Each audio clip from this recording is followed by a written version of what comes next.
राजावादीहरूकै डरमा बन्द गरियो राजदरबार।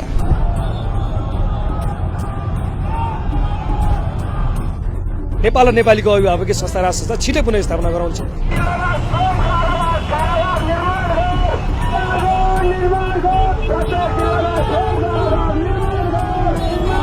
मलाई किन चाहियो? मेरो देश बाँचोस्, मेरो छोरा नाति सम्पूर्णले यही केही पाओस्। केपी बाले प्रचण्ड बाले होइन गरौँ न त, अझै पनि बिग्रिया छैन। नेपाली जनतालाई विश्वास दिलाउन सक्नु पर्यो नि त। यति बेला तपाईँले मेरो पृष्ठभूमिमा यो राजदरबार देखिरहनु भएको छ, जहाँ आज नेपाल प्रहरी र सशस्त्र प्रहरीले यो राजदरबारको यो गेटमा बसेर राजदरबार बन्द गराएका छन्। यो किन गराएका छन् तपाईँलाई थाहा छ? आज राजावादीको एक समूहले काठमाडौँको बानेश्वरदेखि यो नारायणहिटी दरबारसम्म चाहिँ बृहत मोटरसाइकल र्याली गरेको थियो। उनीहरूले हामीलाई राज संस्था चाहिन्छ अथवा राजा चाहिन्छ भन्दै उनीहरूले मोटरसाइकल र्याली गरेका थिए। उनीहरूले यहाँ भित्र प्रवेश गरेर पूर्व राजालाई यो राजदरबारमा पुनः स्थापित गराउँछौँ भनेर आएका थिए। त्यसैको त्रासमा सार्वजनिक बिदाका दिनबाहेक अरू दिन खुल्ने यो राजदरबार आज नेपाल प्रहरीले बन्द गराएको छ।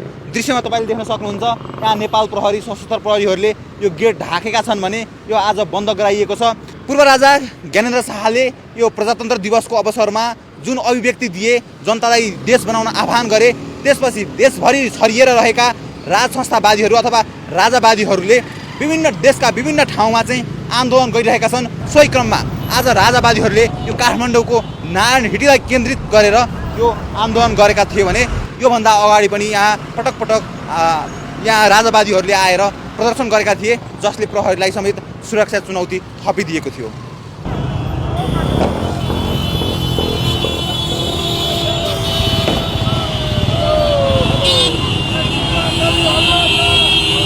नमस्कार, म हाल त यहीँबाट हो, तर घर चाहिँ गोर्खा हो। आज यहाँ नारायणहिटी दरबार अगाडि आउनु भएको छ नि, किन आउनु भएको? आमा कति वर्ष हुनुभयो हजुर? म 75।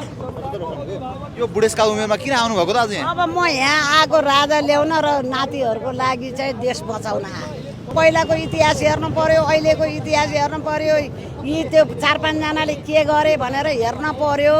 देश बेचेर खायो, भूमि जम्मै कहीँ एउटा टुक्रो सरकारी जमिन भने छैन। भैँचालो आयो भने कहीँ गएर यसो लुक्ने ठाउँ छैन। के गरे यी ठोटेहरूले? यी हिजो चप्पल लाउन नसक्ने हैसियतकाले के गरे?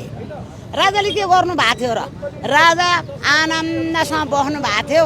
ल तिमीहरूलाई चाहिँ म भएर घाँडो भएर त गर विकास भनेर चाहिँ राजाले चाहिँ ल गर है भनेर सिर्पे जनतालाई नासो राख, ल यो राख तिमीहरू भनेर आनन्दले बस्नु भएको थियो होइन। कसैलाई गाली पनि गर्नु भएन, केही पनि गर्नु भएन।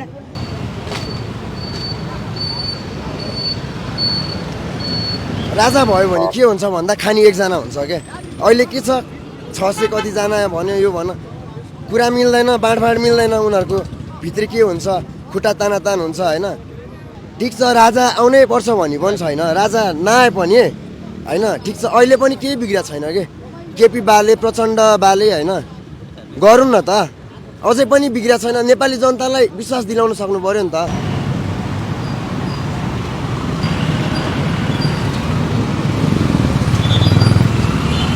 अहिले जुन नेपालमा भएको छ नि भ्रष्टाचार व्यथितिलाई हटाउनको लागि राजा चाहिएको। अभिभावक बिना चाहिँ युवा कसरी हुन्छ? अभिभावक त चाहियो नि त।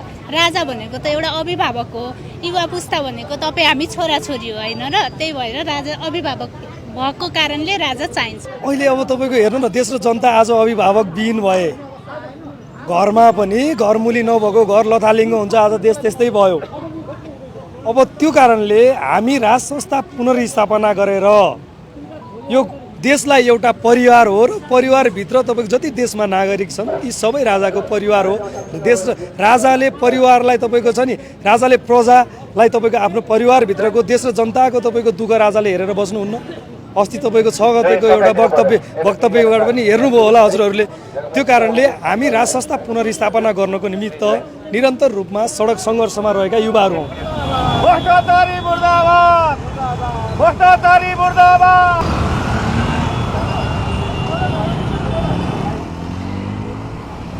हिजो एउटा राजा थिए, आज 100औं राजा आए, देशलाई कङ्गाल बनाए। यो मेरो भनाइ होइन, राजावादीहरूको भनाइ हो।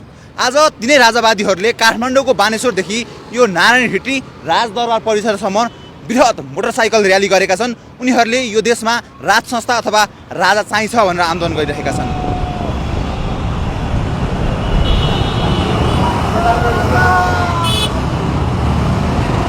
कुन खोला बेचे, कुन जमिन बेचे, के गरे त्यो ल्याउन पर्यो नि अगाडि। त्यो पाँडे गाली गरेर हुन्छ। हाम्रो गाउँघरमा के भन्थे भने नचिनिकन गाली गरेको क्या बाबु, बज्जा मरिहालो, बज्जाको केही नभए गाईले मकै खायो, धान खायो भने फलानु बज्जा मरिजाओस् त्यसको डाममा भनेर पाँडे गाली गर्थे नि।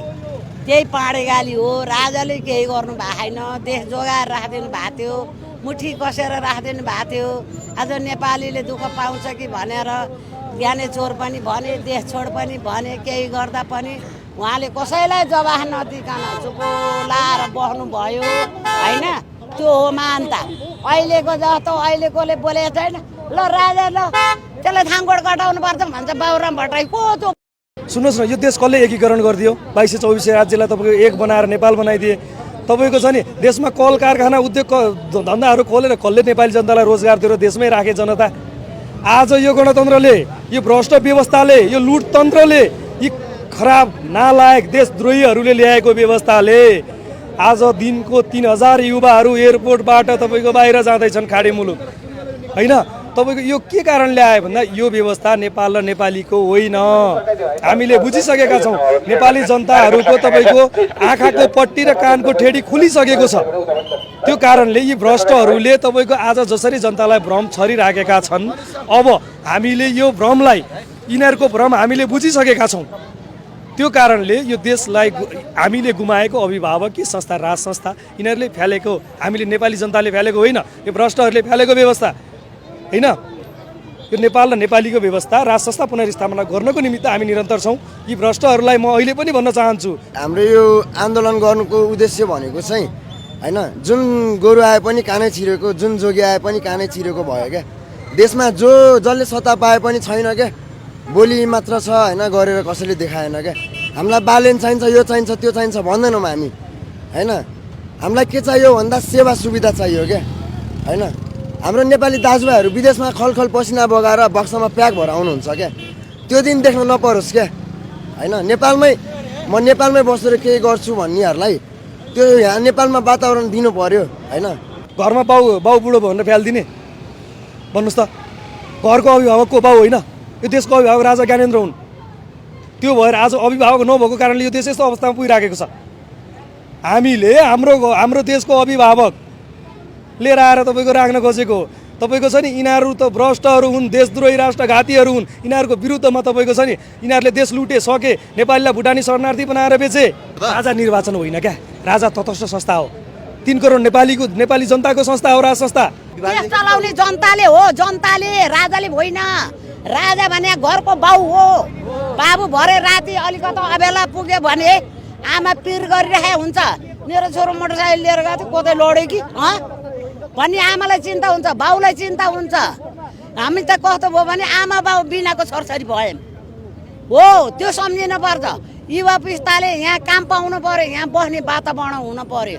बाबु मेरो लागि होइन क्या, मलाई किन चाहियो? मेरो देश बाँचोस्, मेरो छोरा नाति सम्पूर्णले यहीँ केही पाओस्, रोजगारी पाओस्, बस्ने वातावरण होस् मेरो छोरा नाति। मलाई चाहियो त्यति हो बाबु छोरा। म त 75 वर्ष भयो, अब कति नै रहँला र होइन।